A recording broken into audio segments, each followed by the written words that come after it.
नमस्कार दोस्तों, स्वागत है आप सभी का एक बार फिर से अड्डा एमसीक्यू जीके में।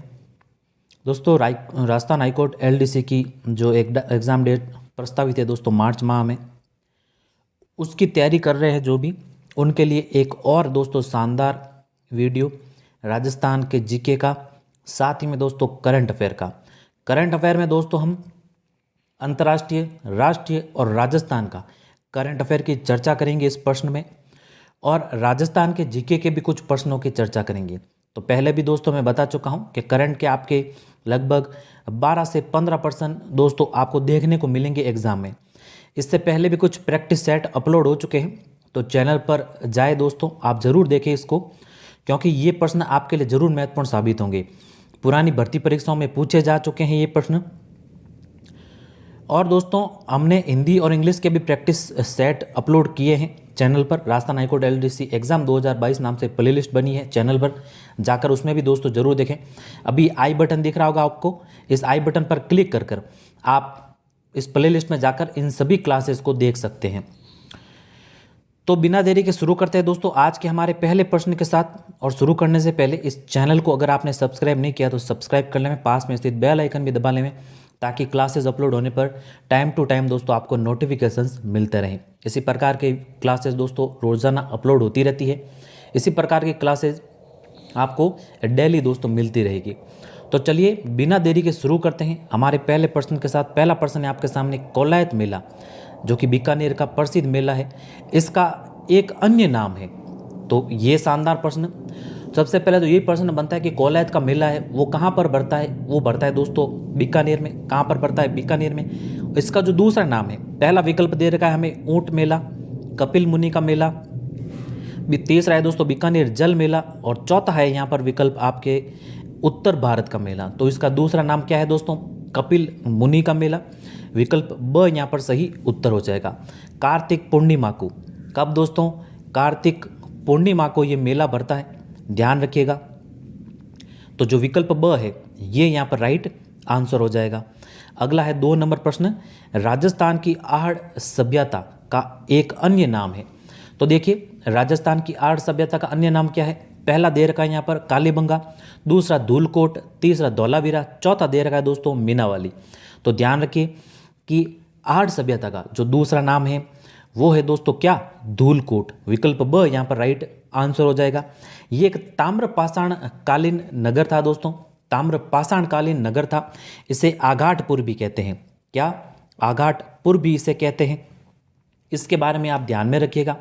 एक चीज और ध्यान में रखिएगा दोस्तों, इसकी जो खोज है, इसकी खोज अक्षय कीर्ति व्यास ने, अक्षय कीर्ति व्यास ने दोस्तों 1953 में की थी। कब की थी दोस्तों? 1953 में। और इसके उत्खनन की बात करें, इसके उत्खनन की बात करें तो इसका उत्खनन आर.सी. अग्रवाल, रतन चंद्र अग्रवाल ने 1954 में दोस्तों इसका उत्खनन किया था। तो ध्यान रखिएगा। तो विकल्प ब है यहाँ पर राइट आंसर, धूलकोट। खोज किसने की? अक्षय कीर्ति व्यास ने 1953 में। उत्खनन कार्य किया इसका आर.सी. अग्रवाल, रतन चंद्र अग्रवाल ने 1954 में। विकल्प ब यहाँ पर राइट होगा। अगला देखिए, अगला 3 नंबर प्रश्न है दोस्तों आपके सामने, ऊंटों के देवता के रूप में कौन से लोक देवता प्रसिद्ध है? तो ध्यान रखिए दोस्तों, ऊंटों के लोक देवता के रूप में जो प्रसिद्ध है कौन है? पहला विकल्प है मेहा जी, दूसरा है पाबू जी, तीसरा तेजा जी, चौथा है दोस्तों हड़बू जी। तो देखिएगा जो ऊंटों के देवता है वो माने जाते हैं दोस्तों पाबू जी। कौन माने जाते हैं? पाबू जी। इनका जो मुख्य स्थल है या फिर जो इनका जन्म हुआ वो हुआ कहाँ पर दोस्तों? कोड़ू में। कोड़ू गांव है दोस्तों फलोदी में। कहाँ पर है? फलोदी में। और फलोदी है दोस्तों कहाँ पर है? जोधपुर में। जोधपुर में है दोस्तों। तो जो विकल्प ब है ये यहाँ पर राइट आंसर होगा। और जो दोस्तों रेबारी जाति होती है, रेबारी जाति इन्हें अपना आराध्य देव मानती है। इसका भी ध्यान रखिएगा आप, रेबारी जाति इन्हें अपना आराध्य देव मानती है। और दोस्तों पाबू जी को प्लेग रक्षक देवता भी कहा जाता है। क्या कहा जाता है दोस्तों? प्लेग रक्षक देवता भी। तो विकल्प जो ब है ये यहाँ पर हमारे राइट आंसर होगा।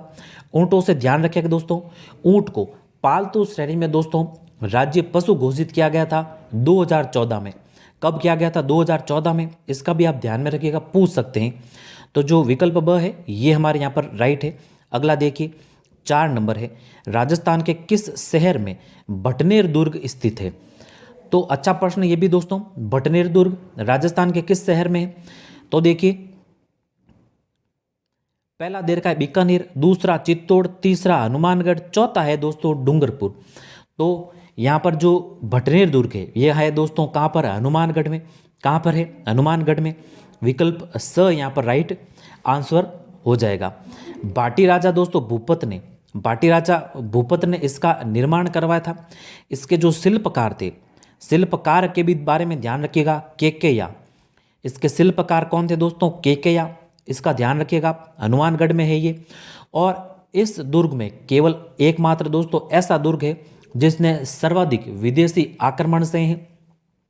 इस दुर्ग ने दोस्तों सर्वाधिक विदेशी आक्रमण सहे हैं, भटनेर दुर्ग ने। और एकमात्र ऐसा दुर्ग ये भी है कि ये केवल मात्र दोस्तों पत्थरों को टिका कर बनाया गया है। इसमें किसी भी प्रकार की चूना, मिट्टी या का प्रयोग नहीं किया गया है। तो केवल पत्थरों से बना हुआ दुर्ग कौन सा है? वो है दोस्तों भटनेर दुर्ग। कहाँ पर है? ये है हनुमानगढ़ में। विकल्प स यहाँ पर राइट होगा। अगला देखिए 5 नंबर प्रश्न है आपके सामने, निम्नलिखित में से कौन सा जल दुर्ग का उदाहरण है?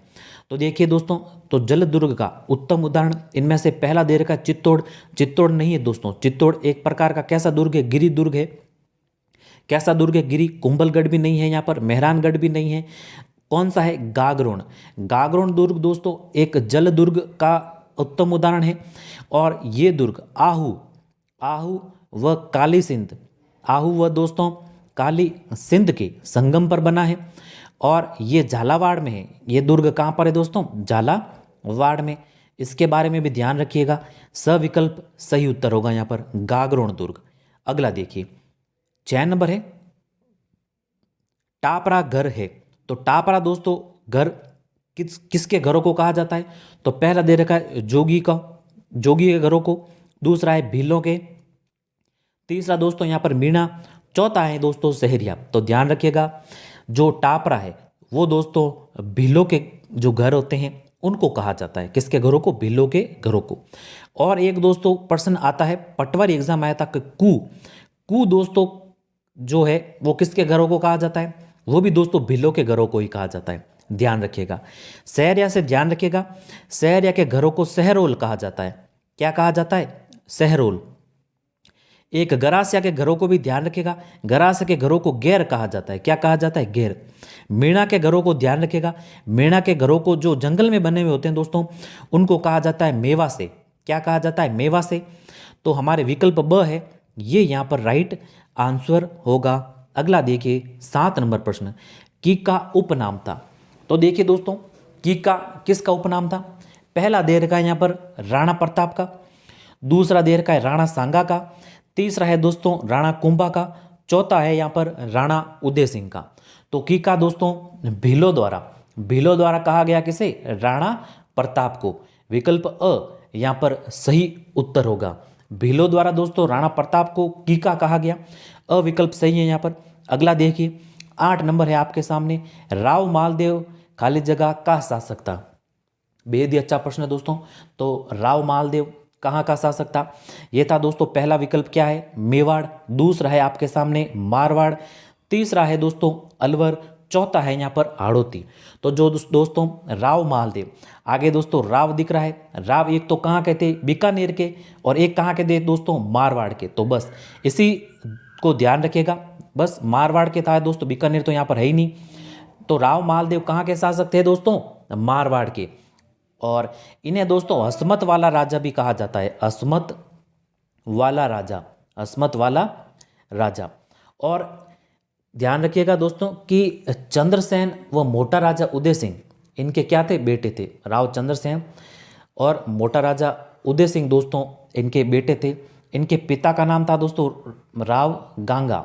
क्या था इनके पिता का नाम? राव गांगा। तो ध्यान रखिएगा, अस्मत वाला राजा किसे कहा जाता है? राव मालदेव को। इनके पिता का नाम था राव गांगा। उनके पुत्र थे दोस्तों, एक तो थे राव चंद्रसेन जिसे मारवाड़ का प्रताप भी कहा जाता है। मारवाड़ का प्रताप दोस्तों प्रताप का अग्रगामी भी कहा जाता है। और एक है दोस्तों मोटा राजा उदय सिंह, तो इनके दोनों ये पुत्र थे, तो विकल्प ब है ये यहाँ पर सही उत्तर होगा।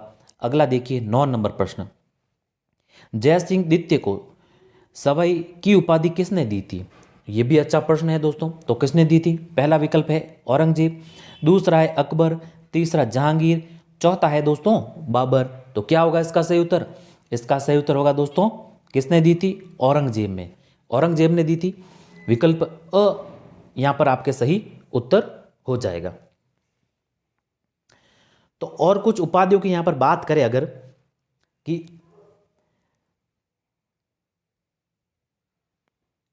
मान सिंह को, जयपुर के थे दोस्तों, मान सिंह को यहां पर फरजंद की उपाधि, प्रश्न आए कि मान सिंह को फरजंद की उपाधि किसने दी? तो ये किसने दी? अकबर ने दी। किसने दी? अकबर ने। यहां पर अकबर के द्वारा दी गई उपाधियों की चर्चा कर रहे हैं। और बात करें दोस्तों यहां पर सूर सिंह की, सूर सिंह जो कि मारवाड़ के थे, कहां के थे दोस्तों? मारवाड़ के। इसको सवाई राजा की उपाधि भी किसने दी थी? अकबर ने दी थी। और मोटा राजा की उपाधि यहां पर उदय सिंह को, जो कि मारवाड़ के शासक थे, मोटा राजा की उपाधि भी किसने दी थी दोस्तों? अकबर ने दी थी। तो इसका भी ध्यान रखिएगा। एक दोस्तों प्रश्न पूछा जा चुका है कि जय सिंह प्रथम को यहां पर मिर्जा राजा की उपाधि किसने दी? मिर्जा राजा की उपाधि किसने दी? किसको? जय सिंह प्रथम को। तो जय सिंह प्रथम को मिर्जा राजा की उपाधि दी थी शाहजहां ने। किसने दी थी? शाहजहां ने। तो इसका ध्यान रखिएगा। तो हमारे यहां पर जय सिंह द्वितीय का पूछा था, तो इसको सवाई की उपाधि किसने दी? औरंगजेब ने। और जय सिंह प्रथम को मिर्जा राजा की उपाधि थी शाहजहां ने। तो अविकल्प है वो यहां पर हमारे सही उत्तर होगा। तो कंफ्यूज मत होना दोस्तों, एक बार वापस अगर पीछे जाकर वीडियो को आप देखोगे तो आसानी से आपको ये समझ में आ जाएगा। चलिए, क्योंकि उपाधियों से कई बार प्रश्न पूछे जाते हैं। अगला 10 नंबर है आपके सामने, अजमेर क्षेत्र को राजस्थान में किस वर्ष में सम्मिलित किया गया था? तो देखिए, अजमेर क्षेत्र को, अजमेर मेरवाड़ा को दोस्तों राजस्थान में कब सम्मिलित किया गया? 1956 में। कब सम्मिलित किया गया दोस्तों? 1956 में। 1 नवंबर 1956 में अजमेर मेरवाड़ा को विलय करते ही दोस्तों राजस्थान का एकीकरण है जो पूरा हुआ था। और अंतिम चरण में, एकीकरण के अंतिम चरण में अजमेर मेरवाड़ा को मिलाया गया था यहाँ पर 1956 में। विकल्प स यहाँ पर हमारे राइट आंसर हो जाएगा। अगला है दोस्तों 11 नंबर प्रश्न, कालीबंगा निम्न में से किस जिले में स्थित है? तो देखिए दोस्तों, कालीबंगा कहाँ पर स्थित है? यह है दोस्तों कहाँ पर होगी? बीकानेर और बाड़मेर में तो यहाँ पर होगी नहीं, तो होगी कहाँ पर दोस्तों? हनुमानगढ़ में होगी। कहाँ पर होगी? हनुमानगढ़ में, ना कि गंगानगर में। और ध्यान रखिएगा, जो कालीबंगा है इसकी खोज है, इसकी खोज दोस्तों आप जानते होंगे किसने की थी? अमलानंद घोष ने। अमलानंद घोष ने दोस्तों 1951-52 में इसकी खोज की थी। इसके उत्खनन की बात करें तो बीबी लाल और बीके थापर ने दोस्तों 1961 से 1969 के मध्य दोस्तों इसका उत्खनन किया था। किसने किया? बीबी लाल और बीके थापर ने। खोजकर्ता कौन थे? अमलानंद घोष। अविकल्प यहां पर सही है। कहां पर है दोस्तों? कालीबंगा, हनुमानगढ़ में। चलिए, 12 नंबर प्रश्न है, राजस्थान की किस चित्रकला शैली का संबंध ढोला मारू से है? तो किसका संबंध है दोस्तों ढोला मारू से? पहला दे रखा है मेवाड़, दूसरा यहाँ पर मारवाड़, तीसरा हाड़ौती, चौथा है दोस्तों ढूंढाड़। तो ध्यान रखिएगा, ढोला मारू का संबंध किससे है? मारवाड़ की चित्र शैली से, मारवाड़ शैली से। ब विकल्प यहाँ पर सही उत्तर होगा। अगला देखिए, अगला है 13 नंबर प्रश्न, उस्ता कला का संबंध निम्नलिखित में से किस जंतु की खाल से है? तो ध्यान रखिएगा दोस्तों, उस्ता कला का संबंध किससे है? बाघ से कैसे हो सकता है? होगा ही नहीं। घोड़े से ना दोस्तों, भेड़ से, ऊंट से है। किससे है दोस्तों? ऊंट से। ऊंट की दोस्तों या खाल पर, ऊंट की खाल पर ऊंट के जो बाल होते हैं दोस्तों, उनको दोस्तों कलाकारी कर कुछ उस पर चित्रांकन किया जाता है। तो इस कला को उस्ता कला कहा जाता है। क्या कहा जाता है? उस्ता कला। तो विकल्प स है ये हमारे यहाँ पर राइट आंसर हो जाएगा। चलिए, अगला प्रश्न, अगला है दोस्तों 14 नंबर, निम्नलिखित में से कौन सा एक तत्व वाद्य का उदाहरण नहीं है? क्या कह रहा है दोस्तों? नहीं है। तो तो इस प्रकार के अगर प्रश्न दिखे तो अगर नहीं दिख रहा है दोस्तों प्रश्न पढ़ते सीधा इस पर गोला लगा दो। क्यों कि कई बार हम करते हैं कि तत्ववाद है वाला उत्तर लगा देते हैं। जैसे पहला विकल्प दिख रहा है आपको, क्या दिख रहा है, जंतर, क्या दिख रहा है, जंतर। तो नहीं को हम ध्यान नहीं देते और जंतर को यहाँ पर राइट कर देते हैं और आगे वाले ऑप्शन भी नहीं पढ़ते। तो ध्यान रखिएगा इसी प्रकार के जब भी प्रश्न मिले आपको तो नहीं पर यहाँ पर गोला लगा। अब नहीं का कह रहा है तो जंतर तो यहाँ पर है, जंतर है दोस्तों। अलगोजा, अलगोजा नहीं है दोस्तों, अलगोजा यहाँ पर एक सुशीर वाद्य है। किस प्रकार का वाद्य है, सुशीर वाद्य। सारंगी भी यहाँ पर दोस्तों एक तत्वाद्य है, रावणा तभी है, लेकिन अलगोजा नहीं होगा। विकल्प ब यहाँ पर राइट आंसर हो जाएगा। अलगोजा किस प्रकार का है, अलगोजा है यहाँ पर सुशीर वाद्य। चलिए सुशीर वाद्य क्या होते हैं दोस्तों, जो फूंक मारकर बजाए जाते हैं, क्या फूंक मारकर। और तत्वाद्य क्या होते हैं, तत्वाद्य जो तारों के द्वारा दोस्तों ध्वनि उत्पन्न करते हैं वो होते हैं तत्वाद्य। यहाँ पर अगला देखिए, अगला है यहाँ पर दोस्तों 15 नंबर प्रश्न, चारण किस देवी को अपनी कुल देवी के रूप में पूजते हैं। तो देखिए दोस्तों चारण यहाँ पर किसको पूछते हैं, पहला देर का है दुर्गा माता, दूसरा बाण माता, तीसरा शीला देवी, चौथा है यहाँ पर कर्णी माता। विकल्प द यहाँ पर राइट आंसर हो जाएगा दोस्तों, कर्णी माता। कर्णी माता का जो मंदिर है वो है दोस्तों देशनोक में।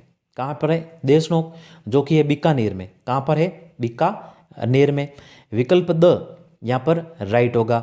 अगला देखिए 16 नंबर प्रश्न है, विजय सिंह पति का वास्तविक नाम क्या था। अब विजय सिंह पति को तो दोस्तों आप जानते ही होंगे, इनका जो वास्तविक नाम था वो क्या था दोस्तों। पहला देर का है महेश दास, दूसरा देर का है दोस्तों धूमपंत, ये तो होगा ही नहीं, तीसरा है भूप सिंह, चौथा है दोस्तों ओमकार सिंह। तो इसका जो इनका मूल नाम था वो था दोस्तों भूम सिंह। और ये दोस्तों इनको नाम रास बिहारी बोस ने, रास बिहारी बोस ने दोस्तों इनको ये नाम दिया था। क्या नाम दिया था, विजय सिंह पथिक। और ये मूलतः यूपी के रहने वाले थे, बाद में राजस्थान में आते ही दोस्तों इनका नाम विजय सिंह पथिक पड़ गया। विकल्प स यहाँ पर राइट आंसर होगा। अगला देखिए 17 नंबर प्रश्न, मारवाड़ी बोली के साहित्यिक रूप को क्या कहा जाता है। तो यहाँ पर अच्छा प्रश्न है दोस्तों कि मारवाड़ी जो बोली है इसके साहित्यिक रूप को कहा जाता क्या है दोस्तों, डिंगल। क्या कहा जाता है, डिंगल। ध्यान रखिएगा अविकल्प यहाँ पर सही उत्तर है। पिंगल दिखे आपको तो पिंगल है दोस्तों ढूंढाड़ी। पिंगल दोस्तों ढूंढाड़ी का यहाँ पर रूप है, साहित्यिक रूप ढूंढाड़ी का, ध्यान रखिएगा। और ये जो भाट होते थे दोस्तों ये इसका पिंगल का उपयोग करते थे, और जो चारण होते थे वो डिंगल में इसकी दोस्तों इनकी रचनाएं होती थी। तो विकल्प अ है ये हमारे यहाँ पर सही उत्तर हो जाएगा। अगला देखिए 18 नंबर है, प्रबंध कोश नामक पुस्तक का लेखक कौन है। पहला विकल्प है दोस्तों राजेश्वर, दूसरा है आपके सामने कानड़ दे, तीसरा है नैण सिंह, चौथा है हेमचंद्र सूरी। तो देखिएगा प्रबंध कोश नामक जो पुस्तक के लेखक है वो है दोस्तों कौन, यहाँ पर राजशेखर। विकल्प अ यहाँ पर हमारे राइट आंसर होगा। बेहद ही महत्वपूर्ण प्रश्न है दोस्तों, कई बार ऐसे प्रश्न पूछे जाते हैं और रिपीट भी हुआ प्रश्न है ये, और ये सभी प्रश्न दोस्तों पुराने भर्ती परीक्षाओं में पूछे जा चुके हैं। तो क्लास के अंत तक बने रहिएगा जरूर। चलिए अगला है दोस्तों, बागोर एवं तिलवाड़ा नामक स्थान मुख्यतः निम्न में से किस काल से संबंधित है। तो देखिएगा दोस्तों बागोर और तिलवाड़ा नामक स्थान मुख्यतः किस काल से है। तो देखिए यह है दोस्तों मध्य पाषाण काल से। विकल्प अ यहाँ पर सही उत्तर हो जाएगा। और दोस्तों बागोर और तिलवाड़ा की यहाँ पर बात करें तो बागोर तो है किस नदी के किनारे, क्योंकि ये भी पूछा जा चुका है, कोठारी नदी के किनारे। तिलवाड़ा है दोस्तों यहाँ पर किस नदी के किनारे, लूणी के किनारे। किसके हैं, लूणी के किनारे। और इन दोनों की खोज वीएन मिश्र के द्वारा की गई थी। किसके द्वारा की गई थी, वीएन मिश्र के द्वारा। तो मध्य पाषाण काल से संबंधित है। विकल्प अ यहाँ पर सही उत्तर हो जाएगा।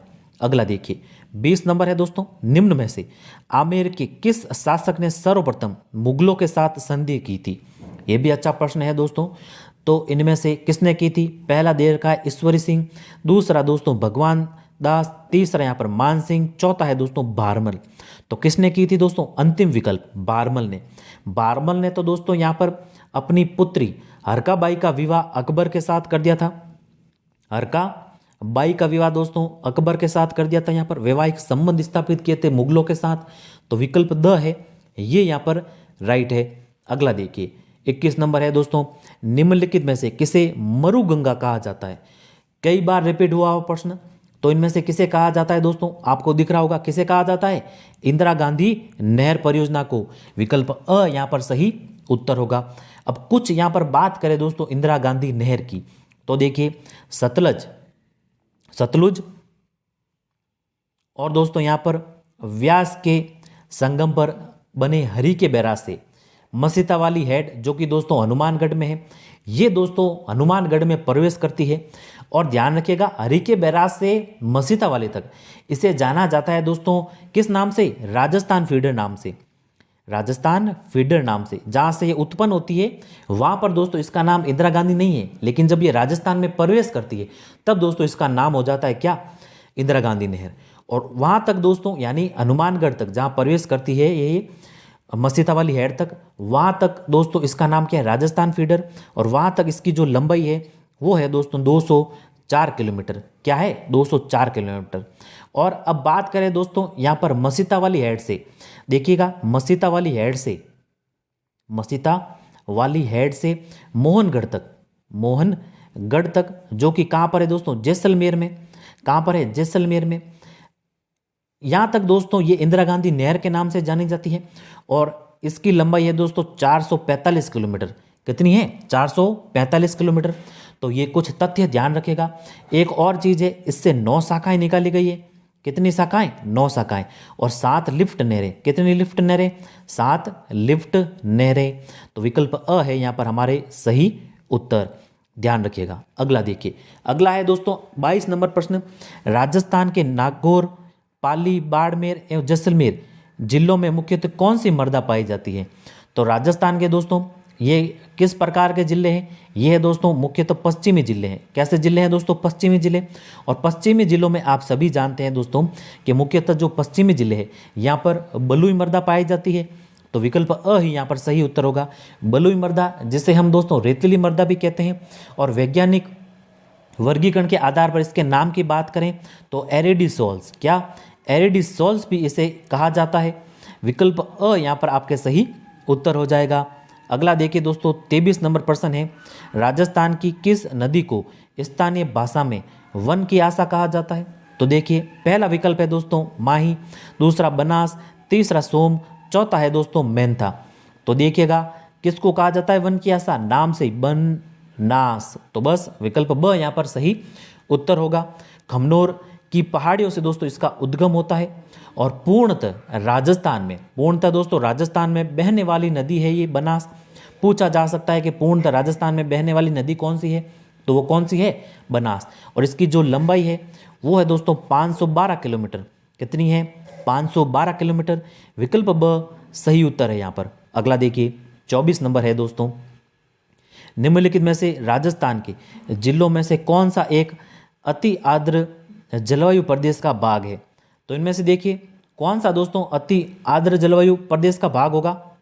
पहला दे रखा है दोस्तों यहाँ पर अजमेर, दूसरा है दोस्तों राजसमंद, तीसरा है बारा, चौथा है दोस्तों दौसा। तो आप सभी जानते हैं कि राजस्थान में जो दोस्तों हाड़ौती क्षेत्र है वहाँ पर सर्वाधिक दोस्तों आर्द्र क्षेत्र माना जाता है। हाड़ौती क्षेत्र को सर्वाधिक बारिश भी होती है दोस्तों वहाँ पर। तो इनमें से देखिए हाड़ौती के जिले कौन कौन से हैं।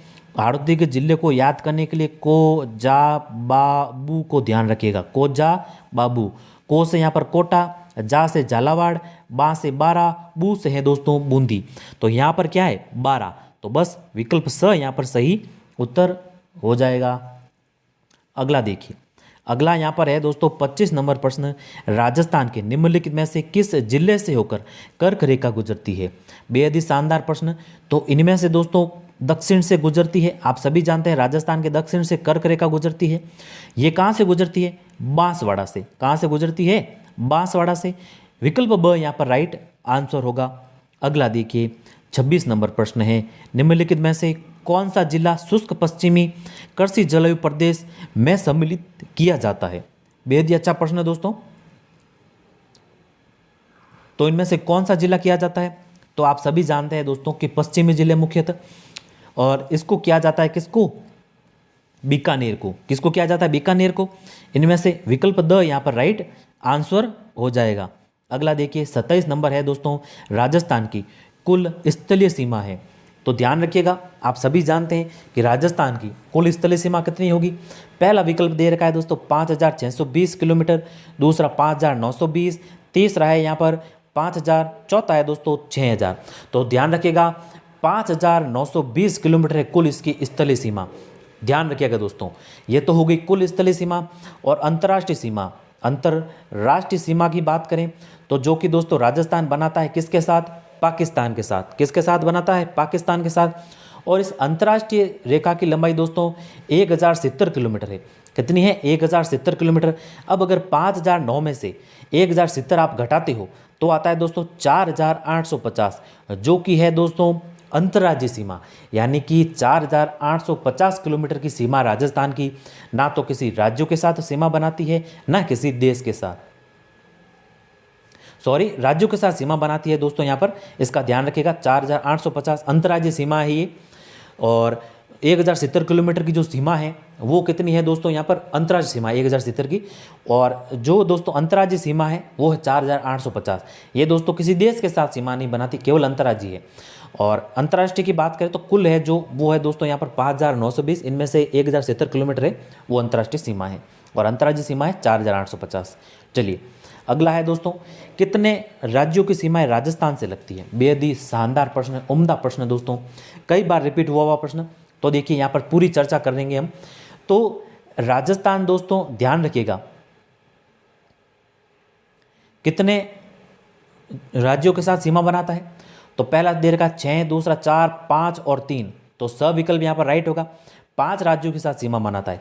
इन 5 राज्यों की बात करें तो पहला है दोस्तों एमपी, जिसे मध्य प्रदेश कहते हैं। इसके साथ दोस्तों राजस्थान 1,600 किलोमीटर की सीमा बनाता है और सर्वाधिक सीमा बनाता है दोस्तों मध्य प्रदेश के साथ। 10 जिले के साथ सीमा बनाता है दोस्तों, ध्यान रखिएगा। दूसरा बात करें तो HR लिख रहा हूँ, HR का मतलब है यहाँ पर हरियाणा। हरियाणा के साथ दोस्तों राजस्थान 1,262 किलोमीटर की सीमा बनाता है। तीसरे की बात करें तो है दोस्तों यहाँ पर गुजरात। क्या है, गुजरात के साथ 1,022 किलोमीटर की सीमा बनाता है। और चौथा है दोस्तों यहाँ पर यूपी के साथ 877 किलोमीटर की सीमा। अंतिम है दोस्तों यहाँ पर पंजाब लिख रहा हूँ दोस्तों, पंजाब के साथ 89 किलोमीटर की सीमा, जो कि न्यूनतम सीमा है। मात्र 2 जिलों के साथ सीमा बनती है पंजाब के साथ। पहला है दोस्तों मध्य प्रदेश, दूसरा है हरियाणा, तीसरा है गुजरात, चौथा है उत्तर प्रदेश, पांचवा है दोस्तों पंजाब। तो ध्यान रखिएगा इन 5 राज्यों को और कितनी सीमाएं बनती है इसके बारे में भी ध्यान रखिएगा। सर्वाधिक किसके साथ बनती है, न्यूनतम किसके साथ बनती है, इसका भी ध्यान रखिएगा। तो जो विकल्प स है ये यहाँ पर सही उत्तर होगा। अगला देखिए, अगला है दोस्तों 29 नंबर प्रश्न, निम्नलिखित में से कौन से जिले में सर्वाधिक प्रतिभूमि है। तो देखिए प्रतिभूमि सर्वाधिक किसमें है दोस्तों, यहाँ पर जैसलमेर आपको दिख रहा होगा, लेकिन जैसलमेर नहीं है क्योंकि अधीनस्थ बोर्ड के पेपर में से ये प्रश्न उठाया गया है। यहाँ पर मानना है जोधपुर को सही उत्तर, अविकल्प राइट है यहाँ पर। अगला देखिए 30 नंबर है दोस्तों, निम्नलिखित में से कौन सा सही सुमेलित है। तो कौन सा है जो सही सुमेलित है, यहाँ पर दे रखे आपके मृदा के प्रकार और यहाँ पर दे रखे दोस्तों जिले। तो देखिए कौन सा सही है वो देखते हैं। पहला बात करें दोस्तों एरिडीसोल्स की, तो एरिडीसोल्स की तो दोस्तों ये शुष्क मृदा है। शुष्क मृदा दोस्तों यहाँ पर अजमेर और उदयपुर में कहाँ पाई जाती है, अजमेर और उदयपुर में नहीं पाई जाती दोस्तों, ये पाई जाती है एक तो बीकानेर में, जैसलमेर में, कहाँ पर जैसलमेर में, बाड़मेर में, कहाँ पर बाड़मेर में, और जोधपुर के दोस्तों कुछ हिस्सों में। तो पहला तो यहाँ पर सही सुमेलित नहीं है, तो बस इसको गलत कर देंगे, अजमेर में उदयपुर में नहीं पाई जाती यहाँ पर। दूसरा है दोस्तों अल्फीसोल, क्या है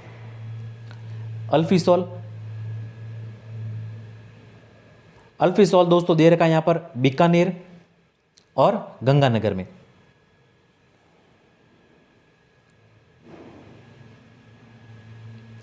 तो देखिएगा जो अल्फीसोल है दोस्तों वो यहाँ पर बीकानेर और गंगानगर में नहीं पाई जाती।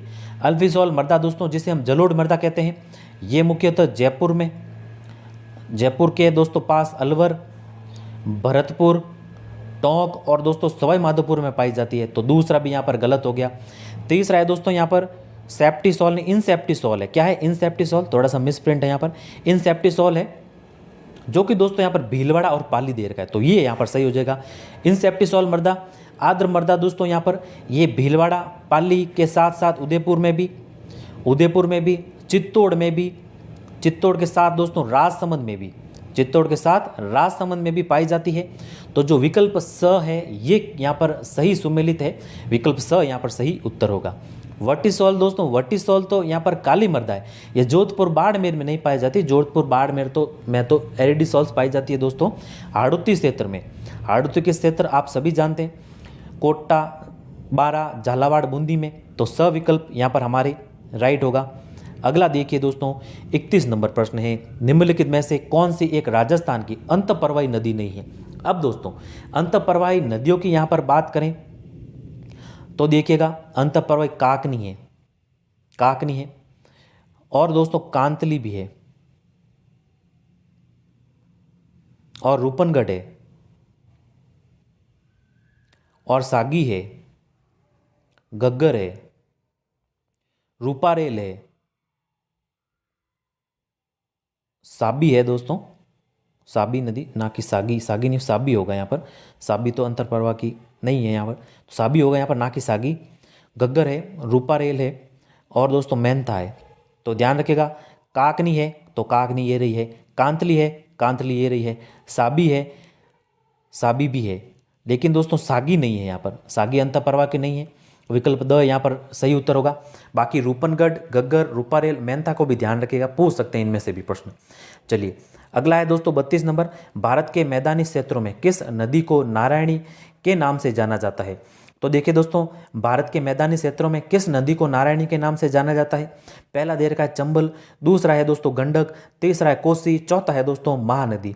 तो इनमें से दोस्तों गंडक को यहाँ पर नारायणी के नाम से भी जाना जाता है, विकल्प ब यहाँ पर सही उत्तर हो जाएगा। चंबल के बारे में पढ़ा था हमने दोस्तों, चंबल को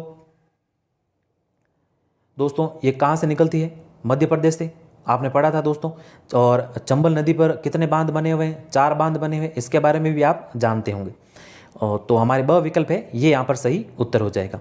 चलिए अगला देखिए 33 नंबर प्रश्न है, ध्रुवीय क्षेत्र से बाहर सबसे बड़ा हिमानी भारत में स्थित है। अब ये यहाँ पर थोड़े से भारत के भूगोल के प्रश्न हैं, अच्छे लेवल के हैं थोड़े प्रश्न दोस्तों।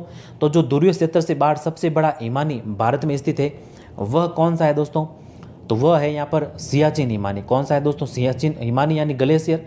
कौन सा यहाँ पर पूछ रहा है कि ध्रुवीय क्षेत्र से बाहर सबसे बड़ा जो ग्लेशियर है वो भारत में कौन सा है, सियाचिन ग्लेशियर है, विकल्प स यहाँ पर राइट आंसर हो जाएगा। अगला है 34 नंबर प्रश्न दोस्तों, यहाँ पर डफला व मीरी पहाड़ियाँ स्थित है। ये तो आसान प्रश्न ही है और इंपॉर्टेंट प्रश्न। तो डफला और मीरी पहाड़ियाँ दोस्तों इनमें से कहाँ पर है, पहला है नागालैंड में, दूसरा अरुणाचल में, तीसरा है मणिपुर, चौथा है दोस्तों असम। तो ये कहाँ पर है, अरुणाचल प्रदेश में, विकल्प ब सही उत्तर होगा। चलिए अगला है दोस्तों 35 नंबर।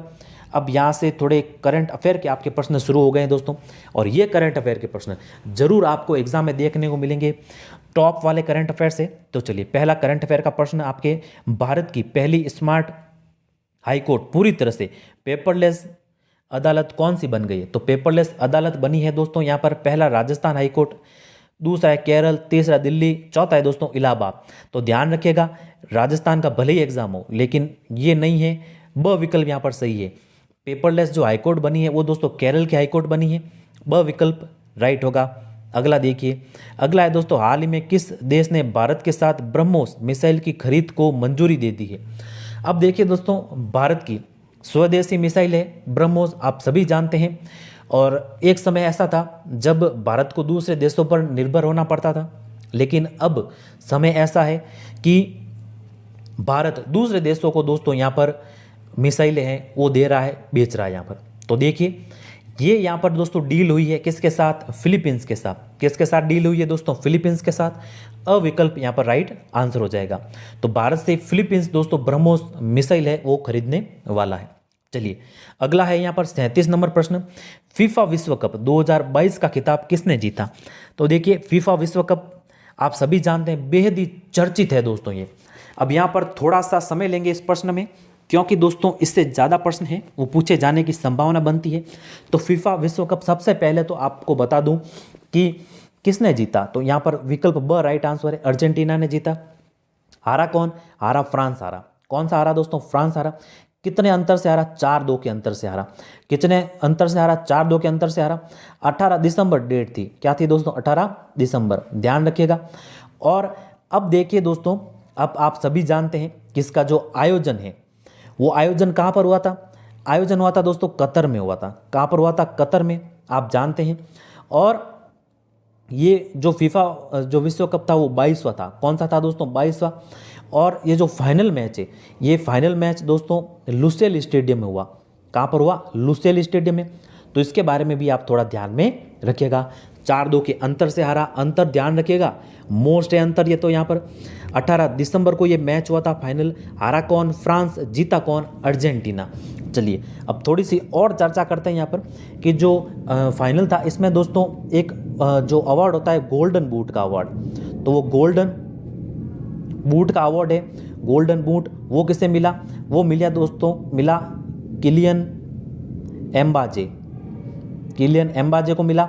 और ये कहाँ के हैं? फ्रांस के हैं। कहाँ के हैं? फ्रांस के। तो गोल्डन बूट किलियन एम्बाजे फ्रांस के हैं ये। अगला देखिए दोस्तों, अगला बात करें यहाँ पर गोल्डन बॉल की। गोल्डन बॉल की, तो गोल्डन बॉल मिली दोस्तों किसे?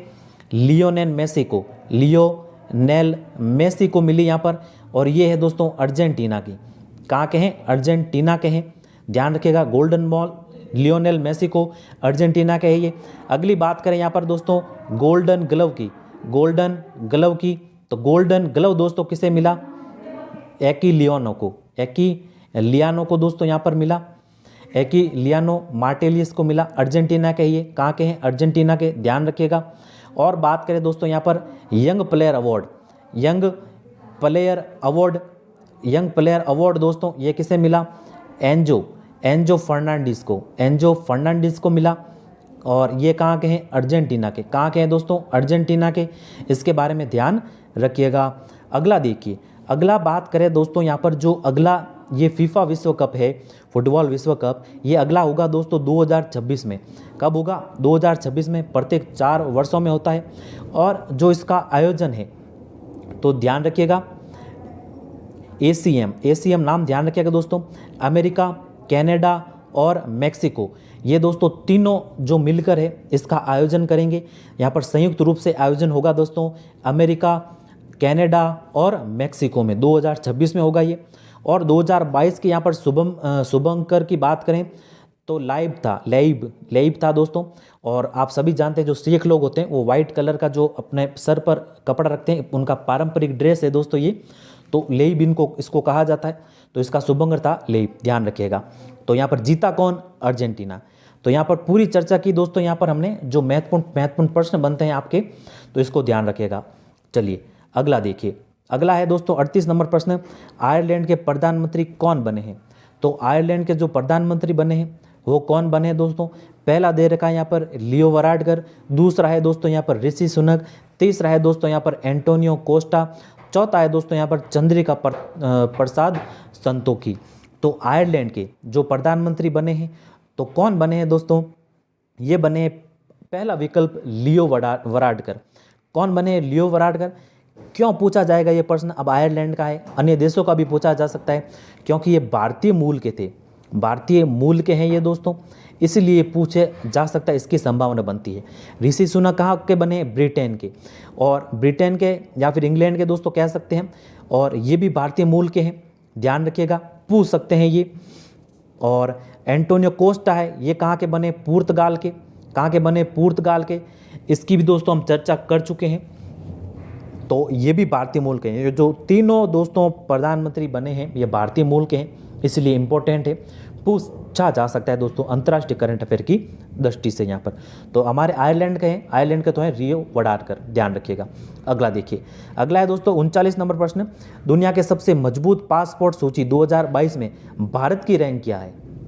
तो दोस्तों दुनिया के जो सबसे मजबूत पासपोर्ट है उसकी सूची में दोस्तों जो भारत की रैंक है वो है दोस्तों यहाँ पर 87 रैंक है। भारत की रैंक कौन सी है दोस्तों? 87वीं रैंक है, 87वीं रैंक है।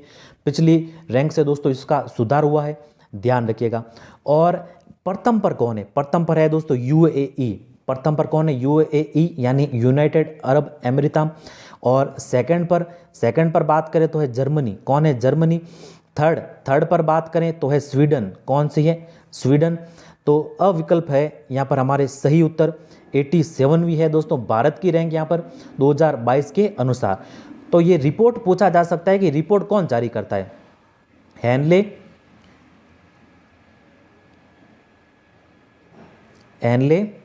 And partners. Henle and partners दोस्तों ये रिपोर्ट जारी करता है, ध्यान रखिएगा यहाँ पर। 87वीं है भारत की। फर्स्ट पर कौन है? यूएई। सेकंड पर जर्मनी। थर्ड पर है दोस्तों यहाँ पर स्वीडन। अगला देखिए 40 नंबर है दोस्तों, किस देश के राष्ट्रपति गणतंत्र दिवस समारोह 2023 में मुख्य अतिथि होंगे?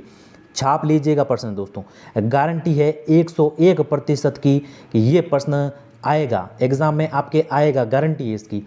तो देखिएगा मोस्ट इंपॉर्टेंट है, तो 2023 का गणतंत्र दिवस दोस्तों, इसमें जो मुख्य अतिथि होंगे वो होंगे दोस्तों मिस्र देश के राष्ट्रपति। मिस्र देश के राष्ट्रपति होंगे, इनका नाम भी ध्यान रखिएगा, अब्देल फताह अल सीसी। अब्देल फताह अल सीसी इनका है जो नाम है। मिस्र देश के ये राष्ट्रपति है, 2023 में मुख्य अतिथि होंगे, ध्यान रखिएगा दोस्तों। चलिए अगला है 41 नंबर प्रश्न, भारतीय ओलंपिक संघ की पहली महिला अध्यक्ष कौन बनी है? शानदार प्रश्न। तो ध्यान रखिएगा भारतीय ओलंपिक संघ, इसकी जो पहली महिला अध्यक्ष बनी है वो कौन बनी है दोस्तों? वो बनी है यहाँ पर, ये बनी है दोस्तों कौन? पीटी उषा। विकल्प स हो जाएगा यहाँ पर राइट आंसर। और भारतीय ओलंपिक संघ की ये पहली महिला अध्यक्ष है, इसलिए पूछा जा सकता है दोस्तों। अब भारतीय ओलंपिक संघ की बात करें तो दोस्तों 1927 में इसकी स्थापना हुई थी और इसका मुख्यालय है वो है कहाँ पर? दिल्ली में है। कहाँ पर है दोस्तों? दिल्ली में है। पीटी उषा को दोस्तों इसका अध्यक्ष बनाया गया है और पहली महिला अध्यक्ष बनी है ये पीटी उषा दोस्तों। चर्चित नाम है, आप जानते होंगे कि जो 1984 दोस्तों ओलंपिक हुए थे, उसमें 400 मीटर की दौड़ में ये दोस्तों 4th स्थान पर रही थी, फाइनल में पहुंची थी और ये 4th स्थान पर रही थी। और एशियाई खेलों में दोस्तों इन्होंने स्वर्ण पदक भी जीता है, ध्यान रखिएगा। सविकल्प यहाँ पर राइट है। नेक्स्ट देखिए, नेक्स्ट है यहाँ पर 42 नंबर, दिसंबर के महीने में के लिए यूएनएससी की अध्यक्षता किस देश ने ग्रहण की है? तो देखिए यहाँ पर दोस्तों किसने की है? भारत ने। कहाँ पर किसने की है? भारत ने।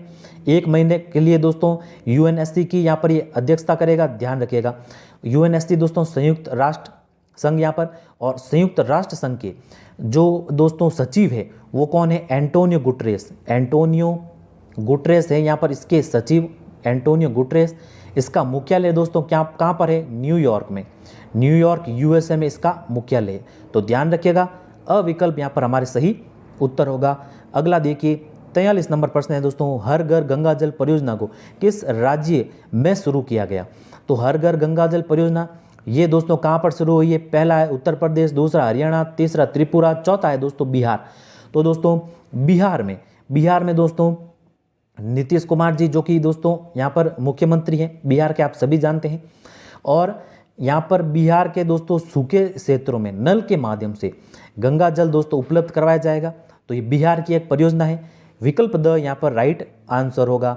अगला देखिए 44 नंबर प्रश्न दोस्तों, इंदिरा प्रियदर्शिनी पुरस्कार योजना के अंतर्गत निम्नलिखित में से किसे पुरस्कार दिया जाता है? तो देखिए दोस्तों अच्छा प्रश्न है ये भी। तो ये पुरस्कार दोस्तों किसे दिया जाता है?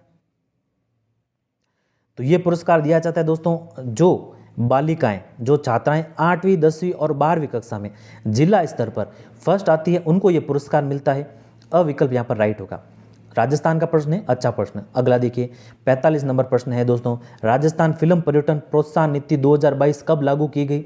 तो ये दोस्तों हाल ही में जब कोरोना आया था दोस्तों, तब यहाँ पर पर्यटन का दोस्तों हाल बेहाल हो गया था राजस्थान में, और इसीलिए दोस्तों ये जो नीति है वो जारी की गई। और ये नीति जारी की गई दोस्तों 18 अप्रैल 2022 को। कब की गई? 18 अप्रैल 2022 को। विकल्प द सही उत्तर होगा। डेट का ध्यान रखिएगा, 2022 तो है ही। अगला देखिए 47 नंबर है, रवि बिश्नोई का संबंध किस खेल और किस जिले से है? शानदार प्रश्न है दोस्तों। रवि बिश्नोई और अंडर 19 दोस्तों क्रिकेट में थोड़े से चर्चा में आए थे जब फाइनल में मुकाबला हुआ था दोस्तों भारत का अंडर 19 में और बांग्लादेश के साथ। और बांग्लादेश उस समय जीती थी, थोड़े से चर्चा में भी आए थे रवि बिश्नोई। आईपीएल भी खेला बीच में, और इनका दोस्तों जो भारतीय क्रिकेट टीम है उसमें भी चयन हुआ, इसलिए थोड़े से चर्चा में रहे हैं, इसलिए पूछ सकते हैं दोस्तों। तो इनका तो संबंध सबसे पहले तो किससे है? क्रिकेट से है। किससे है? क्रिकेट से। तो हॉकी और भाला फेंक तो कट गया, क्रिकेट से है। और क्रिकेट से भी जो जिला है दोस्तों, ये जोधपुर जिले के हैं। कहाँ के? जोधपुर के।